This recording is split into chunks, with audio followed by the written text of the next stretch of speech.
Vaksinasi yang digelar oleh sebuah yayasan bekerja sama dengan TNI dan Polri ini digelar di salah satu mal di Makassar, Sulawesi Selatan.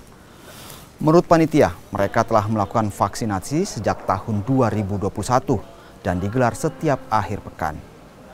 Namun tingginya antusias warga, vaksinasi digelar 2 kali dalam sepekan. Vaksinasi yang disediakan mulai dari vaksin dosis pertama hingga vaksin dosis ketiga atau booster untuk anak-anak hingga orang dewasa. Menurut panitia, saat ini kebanyakan warga melakukan vaksinasi dosis ketiga atau booster.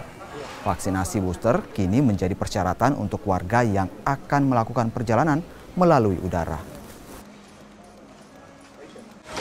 Booster? Vaksin booster? Iya.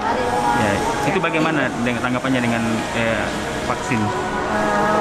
Untuk saat ini sih belum terlalu sakit, mudah-mudahan nggak sakit ya.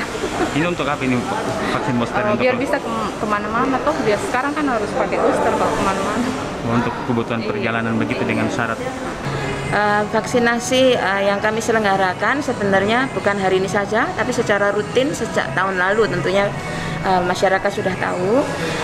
Vaksinasi yang kami selenggarakan di tahun ini dan hari ini adalah untuk booster, demikian juga untuk dosis 1 dan 2 bagi yang belum pernah divaksin.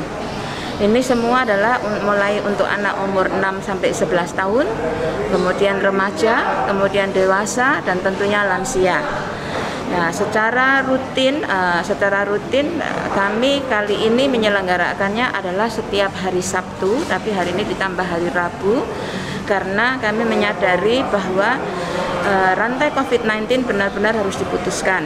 Itulah sebabnya kami yang sebenarnya sudah berhenti selama beberapa waktu, beberapa minggu, kami kemudian rutin menyelenggarakan lagi.